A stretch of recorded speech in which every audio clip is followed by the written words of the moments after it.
Salut YouTube et bienvenue dans une nouvelle vidéo de déballage où cette fois je déballe un deuxième cadeau de la part de Julien de chez Paul Japan. Et pour ce cadeau je fais vraiment des gros poutous bien baveux en remerciement à Julien parce qu'il s'agit, comme vous pouvez pas le voir sur cette boîte recouverte de papier craft, il s'agit du HK45 Tokyo Marui. À l'heure où je fais cette vidéo, nous sommes le 30 avril si je dis pas de bêtises, le HK45 est toujours disponible chez Paul Japan. Il vous coûtera 14 930 yens pour la réplique en elle-même, 2720 yens de frais de port si vous l'expédiez pour la France, 728 yens de frais PayPal si vous payez par PayPal, pour un total de 18 378 yens. Voilà, que dire sinon que j'ai vraiment beaucoup de chance décidément, et je vais sans plus tarder déballer tout ça.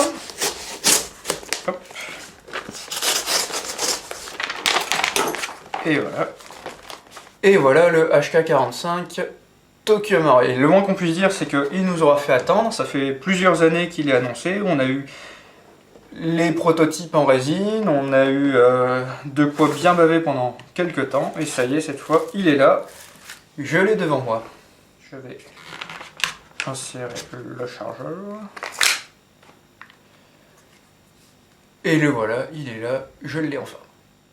On m'a de temps en temps demandé comment ça se faisait que le HK45 Marui suscitait autant d'enthousiasme. Alors de la chose libre, c'est une nouveauté Marui, et rien que ça, pour beaucoup de gens, moi le premier, c'est déjà quelque chose de très enthousiasmant. Ensuite, en ce qui me concerne, c'est aussi le premier GBB Marui d'un pistolet HK.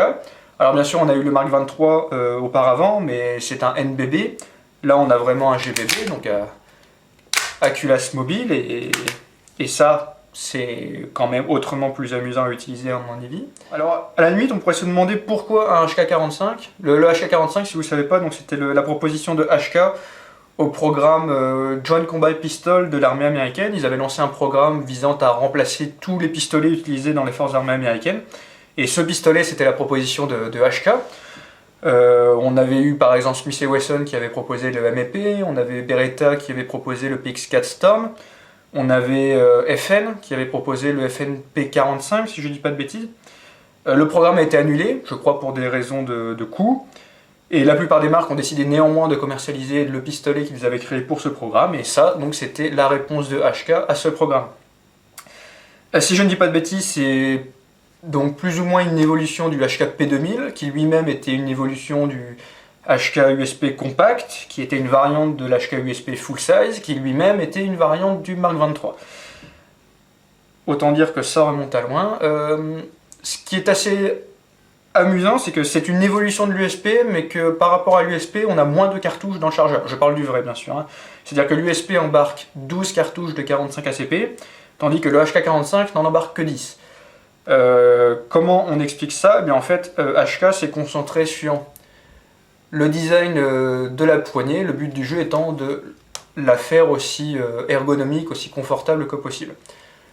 Par ailleurs, vis-à-vis des grosses différences avec l'USP, on a un arrêtoir de culasse ici et là qui est donc totalement bidextre.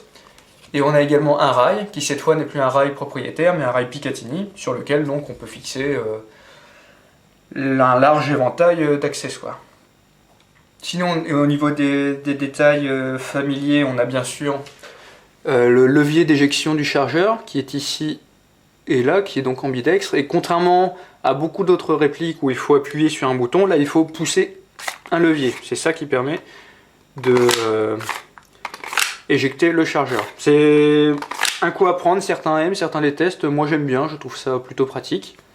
On a aussi donc le levier de sécurité ici. On notera que par rapport aux versions KSC, KWA, le levier est plus franc, il est plus marqué. On sent vraiment un clic, alors que sur le KWA c'est un peu plus léger, on va dire. Lorsque la sécurité est enclenchée, la détente n'est pas bloquée, mais rien ne se passe quand on appuie dessus. Par ailleurs, on peut l'enclencher donc quand le marteau est non armé, mais également quand le marteau est armé, ce qui permet de varier les possibilités en matière de transport, c'est plutôt agréable.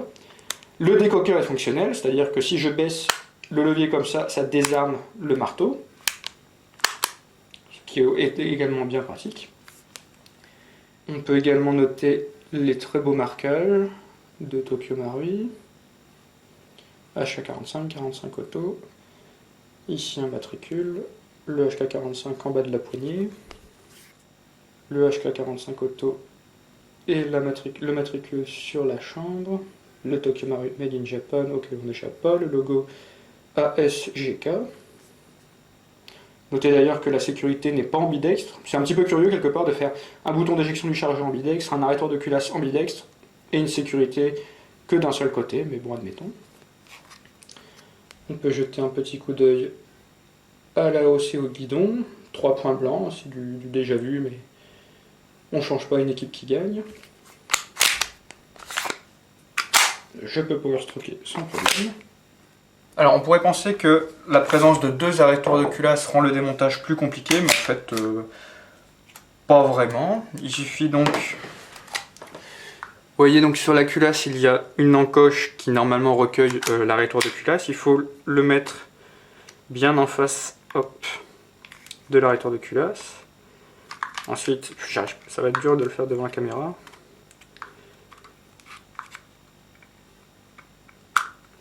Hop, voilà.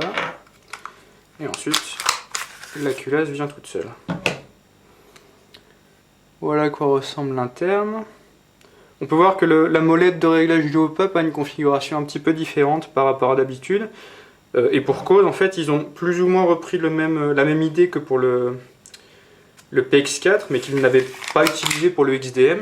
Et en fait, je ne sais pas si je vais réussir à vous le faire voir, voilà. Donc vous voyez la chambre et à droite vous voyez une petite molette et en fait vous pouvez actionner directement cette molette sans avoir à démonter la réplique.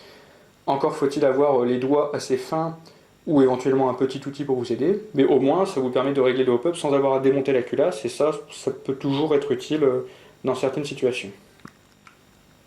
Ah ouais, un autre petit détail amusant que j'avais vu sur la vidéo de Nishiyan, c'est que donc comme vous pouvez le constater, l'arrêteur de culasse en fait un système de renfort interne, ce qui va permettre donc à l'encoche de la culasse. Normalement donc l'encoche vient se fixer dans le trou qui est ici. Et on a déjà vu ça sur les GBB en plastique, notamment par exemple le Desert Eagle Marui ou le Mark 23 KSC, qu'à la longue, l'arrêtoire, la petite pointe de l'arrêtoire creuse la culasse tant et si bien qu'à un moment donné, l'arrêtoire ne fonctionne plus. Donc là, Marui, ils ont mis un renfort qui certainement va permettre de pallier à ce problème. C'est plutôt une très bonne idée. Juste pour jeter un petit coup d'œil à la queue de détente. Wow. Alors le trigger reset de la double action est très très long. Clac. Heureusement qu'elle n'est pas trop importante. La simple action.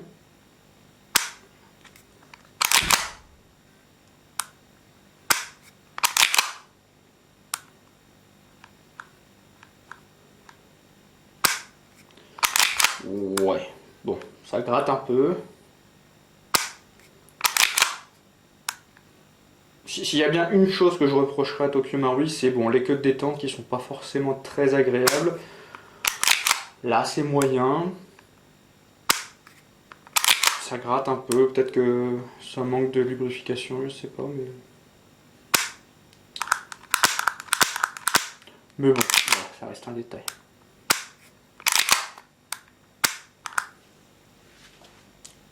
Le HK45, l'air de rien, c'est pas le pistolet le plus connu du monde. En fait, je ne suis même pas sûr qu'il soit déjà apparu dans un jeu vidéo.